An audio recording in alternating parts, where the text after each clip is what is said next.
Good morning. So it's the day after I bought this car.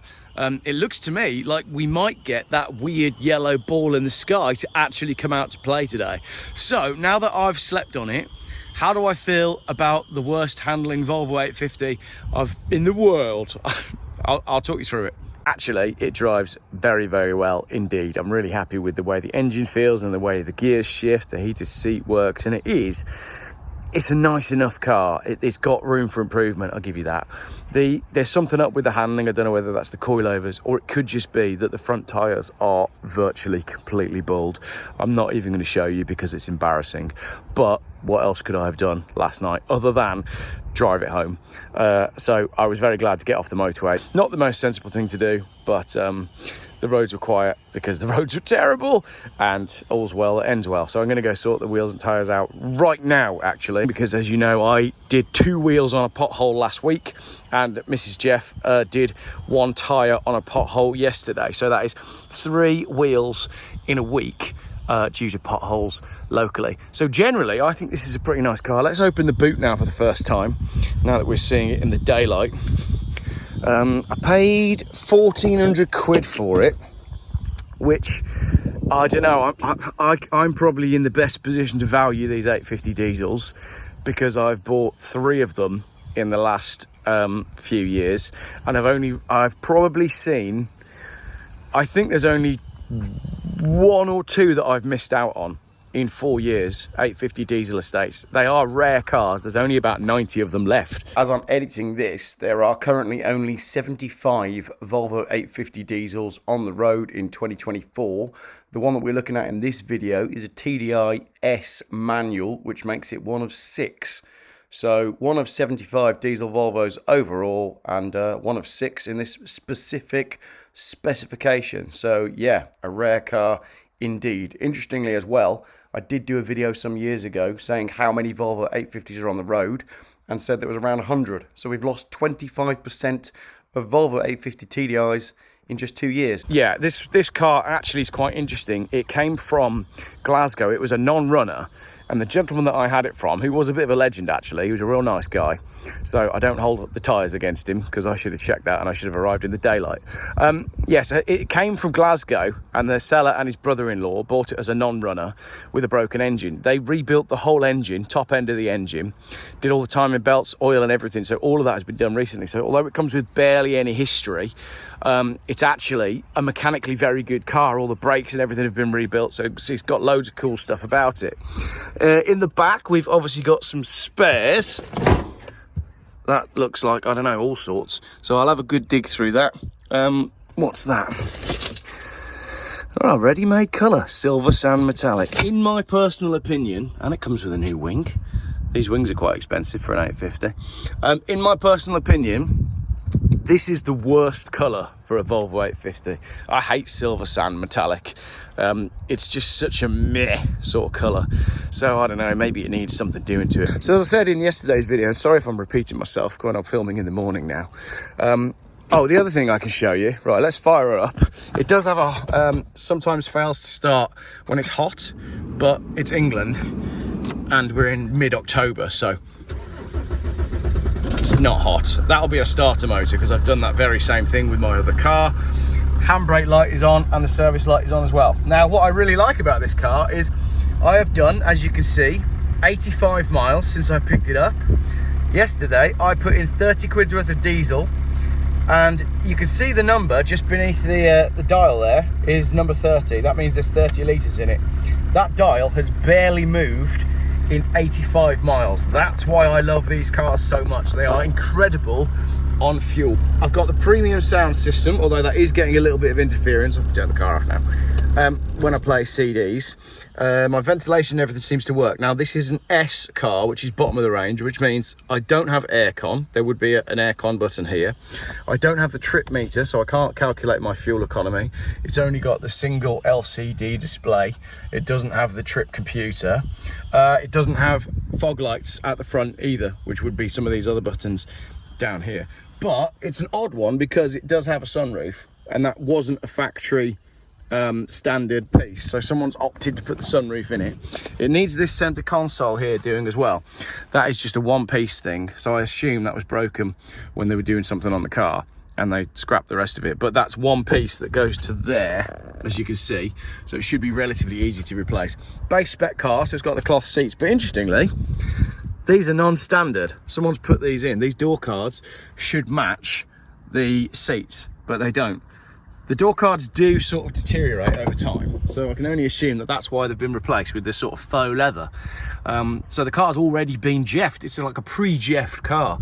And for the first time in ages, I bought one that doesn't need a headlining. The headlining is intact and looks to be in good shape and isn't falling down. So this car's got quite a lot going for it, even though it's got some bits that obviously aren't going for it. Let's have a look under the bonnet. See if I can do this with one hand. This wing is terrible, as you can see. Volvo 850s, right? I'm going to geek out on this video because I've started, so I'll finish. Volvo 850s rust in two places. They rust on this front wing here, like this one, and clearly someone's tried to paint that and done a terrible job of it. And they rust at the back here, in there, because that's where there's a water trap underneath this arch liner. So let me show you where my problem area is. This is the problem child.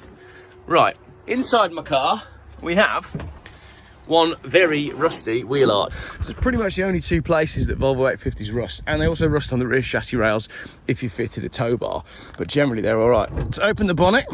Oh, it's got no bonnet pull on it. The bonnet pull's been removed.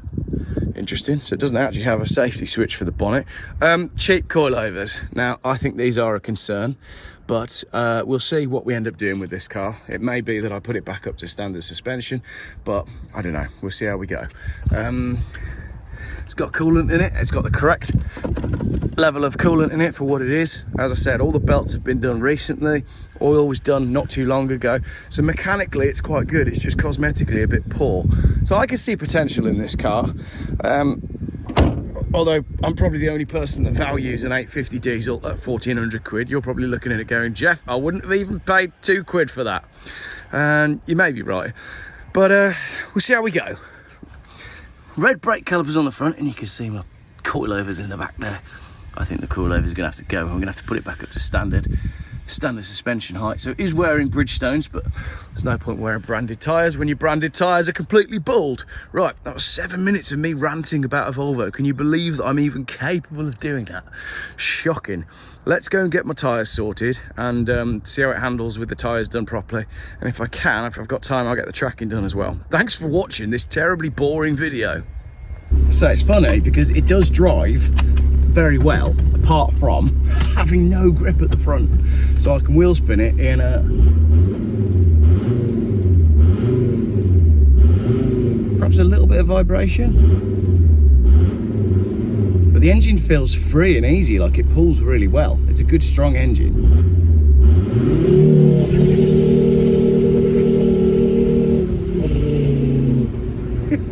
Wheel spin into changing it to second gear in an old Volvo. Ridiculous. Oh, we'll do it again on this road, look. As long as there's nothing coming. Oh, there's a Range Rover coming with a 3-digit number plate. Is he coming in here? Of course he's coming in here. Yeah, there he goes. 3-digit number plate.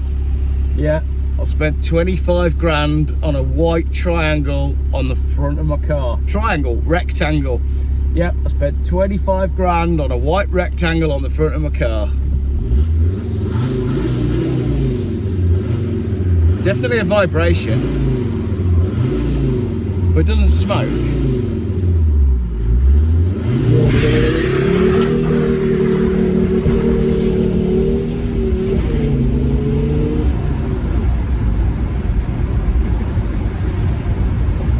Yeah, let's go get these tyres sorted.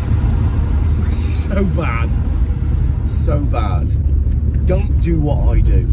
Don't buy cars in the middle of the night off of eBay, in the rain, in the dark.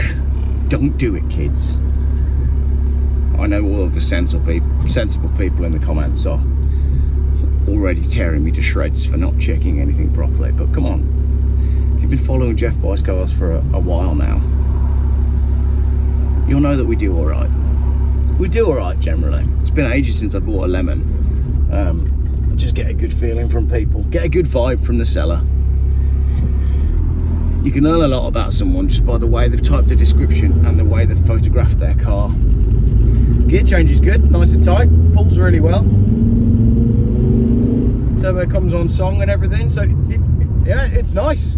And it's clearly not using any diesel, so engine appears to be in rude health for 160,588 miles, and the odometer actually works, which again is a turn up for a books with an 850. Also, other things that work that shouldn't with a 30-year-old Volvo 850, the remote key fob. It actually works and it bibs, right? And my heated seats. I can't believe it. That basically sold the car to me. When I said to the gentleman, I know these cars fairly well, does the remote fob work and does the heated seats work? I was expecting him to go, of course they don't. What do you think this is? But they do. And the mirrors work, everything works. Everything works. 160,000 miles, 30 years old, everything works. Apart from grip. Look at that, look. Vote for change. Starmer out. That's interesting. What do they want back in exactly? Who exactly do they want to put back in? We're in Malvern, right? Malvern would vote Tory if a Tory MP walked into their house on Christmas Day and took a dump under the Christmas tree. They'd still vote Tory. And now they're moaning that people have voted for Starmer. Well, if you had half an iota of intelligence, you would have known that Keir Starmer getting in was going to be even worse than a Tory government getting in. We're basically in the Badlands now. We're pretty much in the Mad Max era. This is the calm before the final storm. All of the politicians are basically, it's at the final point, you know, the world is about to collapse and basically all the politicians are doing is looting before all the general public realise that it's time for looting. That's where we're at. Yeah. Last 15 minutes of humanity. No one can save us now. There is no one coming to save us. Stock up. That's basically all there is to say. Stock up on things you might need. I did get the front tyres sorted, and Mrs. Geoff ended up using that car for the school run. She's just phoned me because she was behind me in the car because we've got both 850s here, and she said this is the shittest Volvo I've ever driven. So praise indeed from Mrs. Geoff. Thank you very much for watching. 2 new tyres on the front, tracking done, it's driving much better. You'll be seeing this car again. Cool, see you again for another video. She hates it. She absolutely hates it. That was really funny.